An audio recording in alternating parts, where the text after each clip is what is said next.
많이 후원해 주시고 기도해 주셔서 되게 행복해 보이죠? 예, 근데 영화를 두 번 보면 재밌을까 했는데 어른들과 같이 보니까 눈물이 나고 더 감동적이라는 걸 느꼈어요. 제가 그래서 뭘 느꼈냐면 함께하면, 같이 하면 더 은혜가 되겠다, 이런 마음을 먹었습니다. 그러면서 우리 후원해 주신 분들께 다시 한번 두 가지 다 해서 박수 한번 감사합니다. 자, 옆에 분과 한번 다시 한번 인사 나누겠습니다. 예수님이 부활하셨습니다. 앞뒤로도 인사하시고요. 예수님이 부활하셨습니다. 부활하셨습니다. 사랑하는 성도 여러분, 주님이 살아나셨습니다. 저희가 지난 한 주간은 우리가 특별 새벽 예배로 예수님의 고난을 깊이 묵상했어요. 그리고 금요일 저녁에 저희가 성금요일 예배를 드렸습니다. 그리고 어제 새벽에는 무덤 앞에서 침묵 속에서 있는 말씀을 읽으면서 은혜를 나눴습니다. 그리고 오늘은 마침내 부활의 아침이 밝았습니다. 여러분, 예수님의 부활신앙은 기독교 신앙의 심장이라고 해도 과언이 아닙니다. 사도 바울은 고린도전서 15장에 그리스도께서 다시 살아나지 않으셨다면 우리의 믿음은 헛된 것이라고 고백할 정도로 그리스도의 몸된 교회는 예수님의 부활의 능력으로 세워졌다고 볼 수가 있습니다. 부활이 없으면 십자가는 비극으로 끝나겠지만 부활이 있기에 십자가는 승리의 시작으로 우리는 십자가를 바라볼 수 있게 되었습니다. 더 이상 십자가는 고난이 아니라 우리에겐 승리예요. 오늘 우리가 함께 읽은 마태복음 28장 1절에서 10절까지 말씀은 부활의 아침을 가장 생생하게 전해주고 있는 본문 내용입니다. 오늘 읽은 본문에는 크게 세 장면으로 나눠져 있습니다. 첫 번째 장면은 1절에서 4절까지 부활 사건 자체를 기록하고 보도하고 있고, 5절에서 7절에서는 이 부활의 선언, 천사가 나타나서 예수가 부활했다는 것을 사람들에게 알리는 장면이 등장합니다. 그리고 마지막으로 8절에서 10절까지는 부활하신 예수님이 그 제자들을 만나는, 그 여인들을 만나는 이야기로 전해져 있습니다. 우선 부활의 사건 1절에서 4절까지 말씀을 보면 여러분, 예수님이 십자가에 달려 돌아가신 이후에 어떤 일이 벌어졌는지를 잘 기록하고 있어요. 1절에 보면 안식일이 지나고 이제 첫 동틀 무렵에 막달라 마리아와 다른 마리아가 무덤을 보러 갔다, 이렇게 기록하고 있어요. 여러분, 안식일이 지나고 이래 첫날 동틀 무렵, 이 시간적 표현에 우리는 주목해야 합니다. 유대인의 안식일은 토요일을 의미하는 것이니까 여기서 말하는 안식일이 지나고라는 의미는 새로운 주간이 시작되는 첫날, 즉 일요일 새벽을 가리키는 시간이라고 볼 수가 있습니다. 새롭게 한 주가 시작되는 날, 예수께서 부활했다고 이야기하고 있습니다. 이 말은 부활은 단순히 죽은 사람이 살아났다, 그런 뜻이 아니라 새로운 창조, 새로운 시작이라는 의미를 품고 있다는 뜻입니다. 막달라 마리아와 다른 마리아가 어제 새벽에 묵상한 그 여인입니다. 이 두 여인들은 십자가 아래서 끝까지 예수님을 지켜보았던 자들이었습니다. 그리고 아리마대 요셉이 장사를 지내는 것을 확인하고는 그 무덤 맞은편에 앉아서 그것을 계속 지켜봤다고 성경은 기록하고 있습니다. 그리고 예수님을 끝까지 떠나지 않은 바로 이 여인들이 오늘 본문에 보면 예수님께서 부활하신 그 장면을 첫 번째로 목격한 부활의 증인이 되었다고 기록하고 있습니다. 본문에 보면 이 두 마리아가 무덤을 보러 갔습니다, 이렇게 되어 있어요. 당연히 부활을 기대하고 간 건 아닙니다. 예수님이 부활하실 것을 예상하고 그 길을 간 건 아니에요. 아마 좀 더 가까이에서 예수를 애도하기 위해서 걸어간 발걸음이었을 것입니다. 차마 집에 갈 수 없었던 그들이 다시 무덤으로 향했던 것입니다. 그런데 이 애도의 발걸음이 부활하신 예수님을 증거하기 위한 내달린 다름질로 바뀌게 됩니다. 처음엔 예수님을 애도하러 갔다가 부활의 기쁜 소식을 전하기 위해서, 제자들에게 그 소식을 전하기 위해서 달려간 발걸음으로 바뀌었다는 얘기예요. 2절 3절에 보면 부활을 목격했던 상황을 전하고 있습니다. 2절에 보면 그런데 갑자기 큰 지진이 일어났다. 주님의 한 천사가 하늘에서 내려와 무덤에다가 와서 그 돌을 굴려내고 그 돌 위에 앉았다. 그리고 3절에 그 천사의 모습은 번개와 같았고 그의 옷은 눈과 같이 희었다, 이렇게 기록하고 있어요. 갑자기 큰 지진이 일어났다. 부활은 조용히 일어나지 않았다는 얘기입니다. 예수님이 십자가에서 숨을 거두실 때도 똑같이 지진이 일어났다는 기록이 있습니다. 부활하실 때도 땅이 흔들렸다고 기록하고 있습니다. 여러분, 지난 주간에 새벽에 자다가 지진 느끼셨어요? 잘 주무신 분들은 못 느꼈고 저는 못 느꼈어요. 근데 우리 집사람이 지진이 엄청 났다는 거예요. 그래서 아침에 일어나서 알았어요. 여러분, 캘리포니아 사시면서 좀 익숙해질 법도 하죠. 가끔 자주 지진을 느낍니다. 근데 그걸 경험하면서 늘 새롭게 느끼는 건 뭐냐면, 아무리 익숙해도 여전히 그 지진을 느낄 때는 두려움으로 몸이 기억하는 것 같습니다. 아마 그런 두려움을 느끼는 그 느낌으로 지금 이 여인들은 지금 뭐냐면 부활을 경험하고 있는 거예요. 이어지는 구절에 주님의 한 천사가 하늘에서 내려와서 그 돌을 굴려내고 그 돌 위에 앉았다고 합니다. 여기서 천사가 돌을 굴린 것은 예수님이 나오시도록 문을 열었다는 의미가 아니에요. 그 천사가 돌을 굴린 것은 부활하신 예수님이 나오게 하려고 그 문을 열기 위해서 돌을 굴린 게 아닙니다. 무덤을 가로막은 돌이 굴러간 것은 사람들에게 부활의 증거로서 빈 무덤을 보여주기 위해서 일어난 일입니다. 성경 구절의 내용을 보면 분명히 부활은 일어났고 돌이 굴러가 무덤이 텅 비었다는 것을 보여주고 있습니다.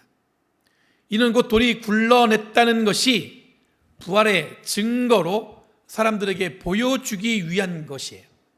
그러니까 그 돌이 굴러갔다? 그건 뭐냐면 빈 무덤이다. 그게 바로 부활의 증거다. 성경에 보면 천사들의 역할은 이미 일어난 또는 앞으로 일어날 일을 이야기하기 위해서 전하러 오지 정작 기적을 베풀거나 그 일이 일어나도록 힘을 쓰는 존재로 등장하지는 않습니다.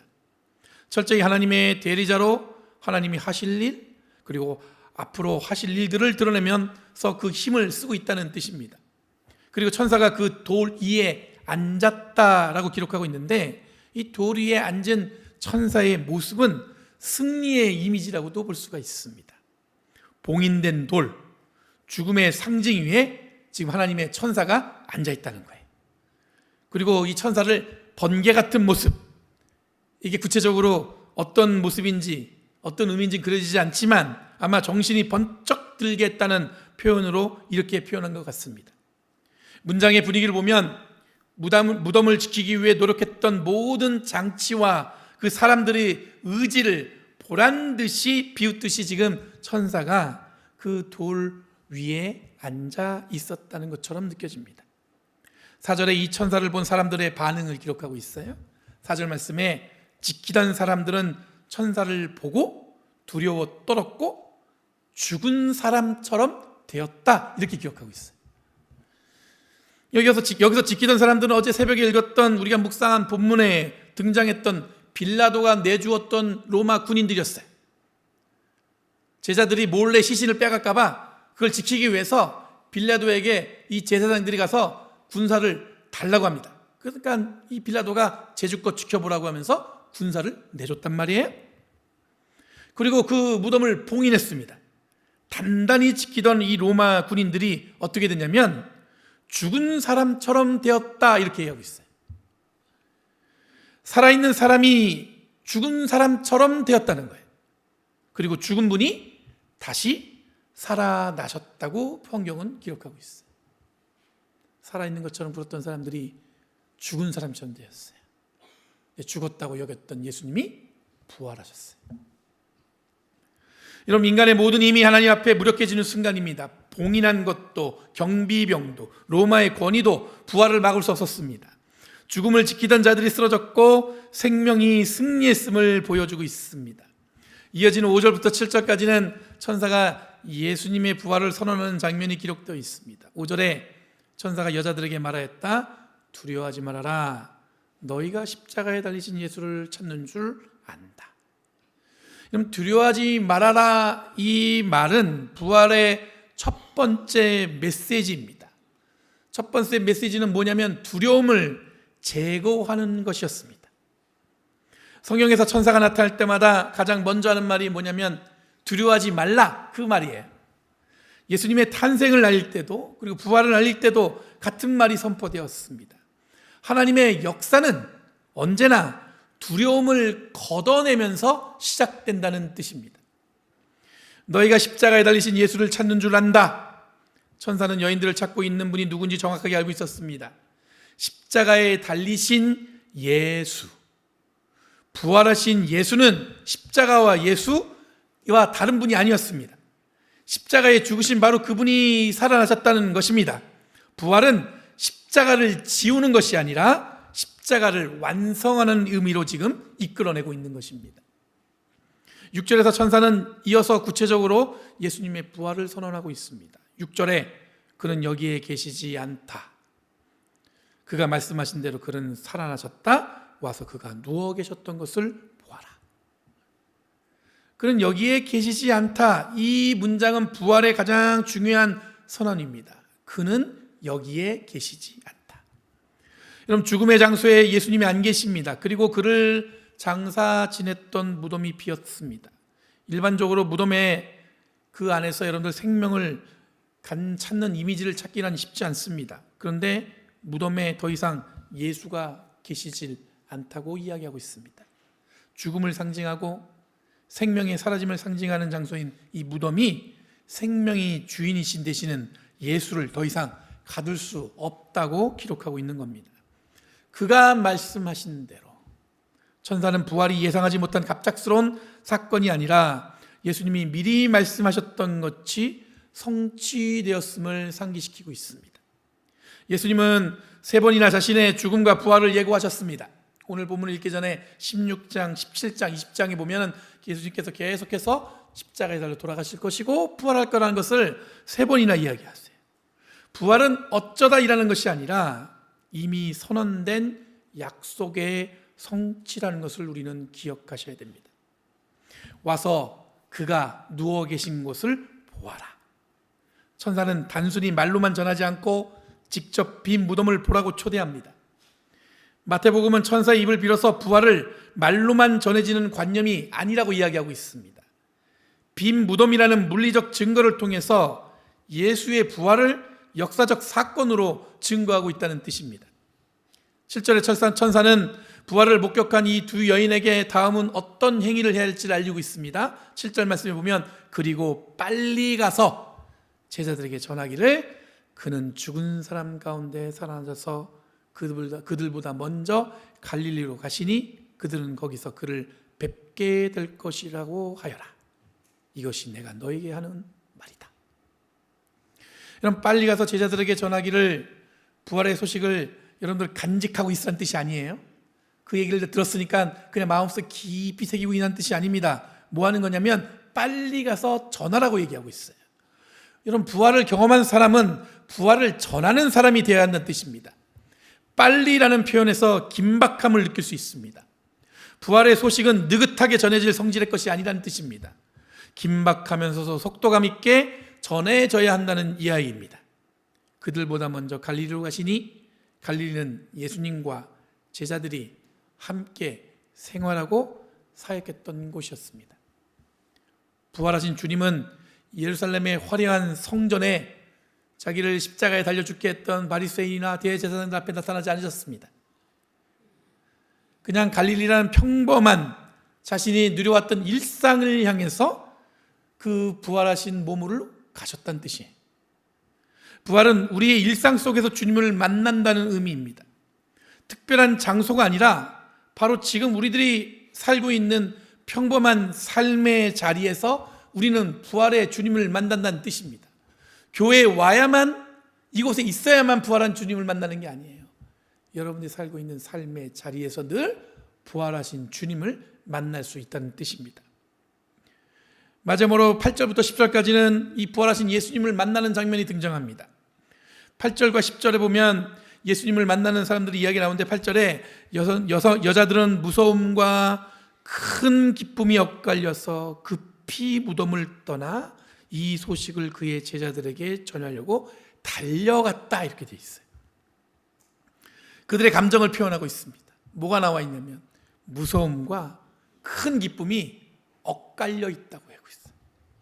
여러분, 경이로움과 떨림, 그리고 벅차오르는 기쁨이 함께 전해지고 있습니다.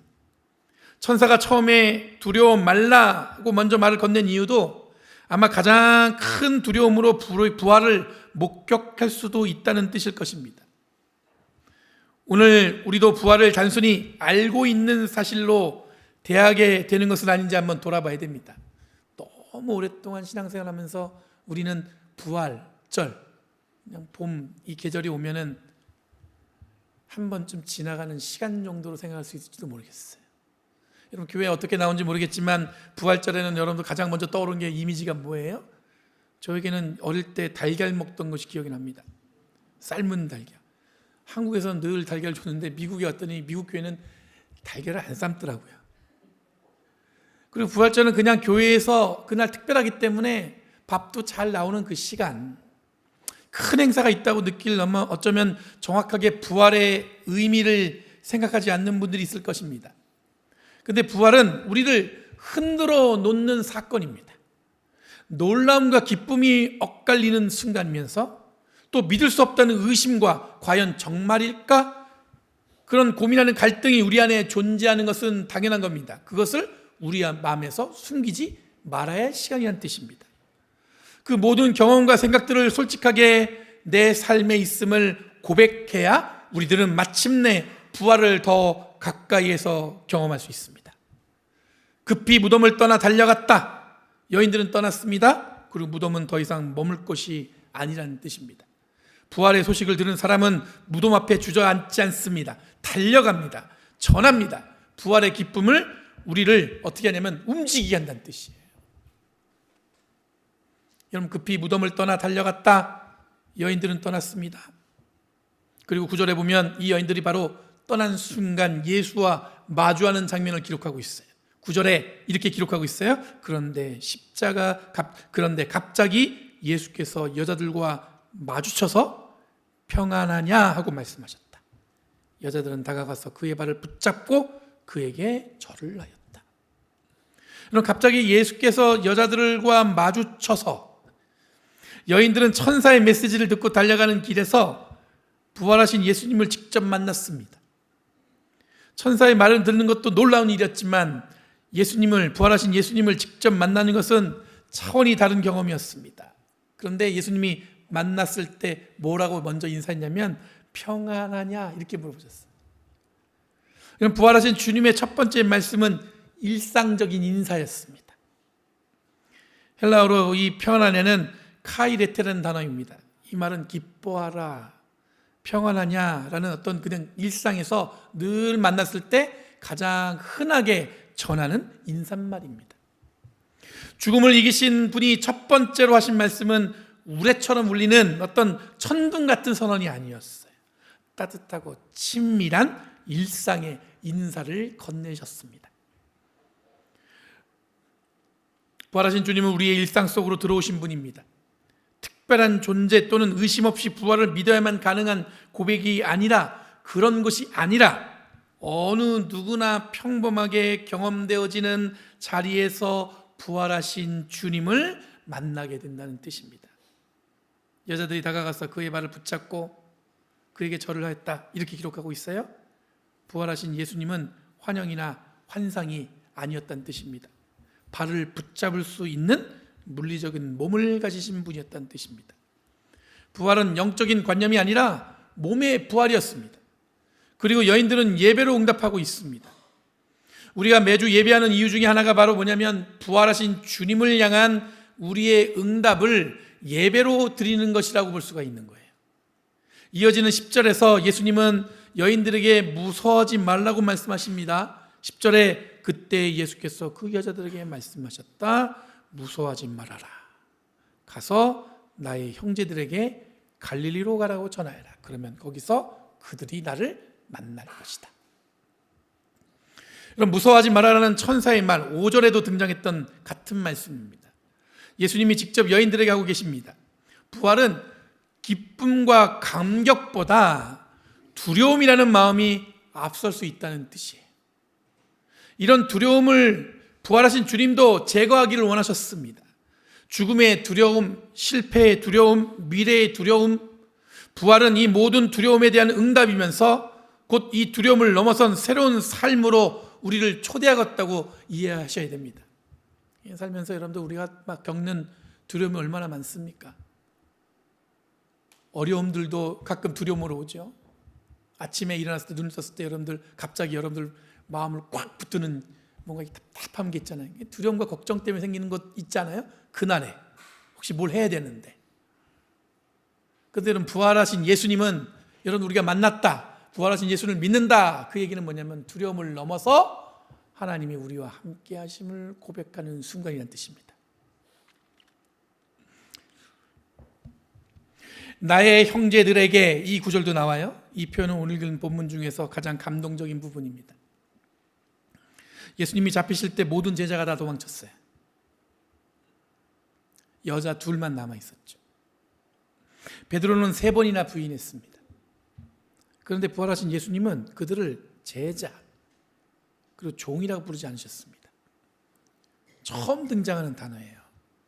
그 사람들, 제자들 향해서 예수님이 뭐라고 말씀하시냐면 나의 형제들이라고 얘기하고 있어요. 배신한 자들을 형제라고 부르시는 것, 이것이 부활의 은혜입니다. 예수님을 부인했던 베드로 또한 형제라고 불렀던 것, 이것이 부활하신 예수님이 보여주신 은혜의 사건입니다. 부활은 심판이 아니라 용서와 회복의 사건으로 우리에게 고백되어져야 된다는 뜻이에요. 사랑하는 성도 여러분, 지난 한 주간 우리는 긴 여정을 걸어왔습니다. 아침마다 새벽 예배를 드리고 또 금요일 저녁에 여러분들 성금요일 예배를 드리고, 그리고 우리가 십자가 앞에서 우리 고백하는 시간을 가졌습니다. 그리고 어제 새벽에는 무덤 앞에서 예수님께서 달려 돌아가신 것을 침묵 속에서 그 기다림에 대해서 묵상했습니다. 그리고 오늘 우리는 부활의 아침에 서 있습니다.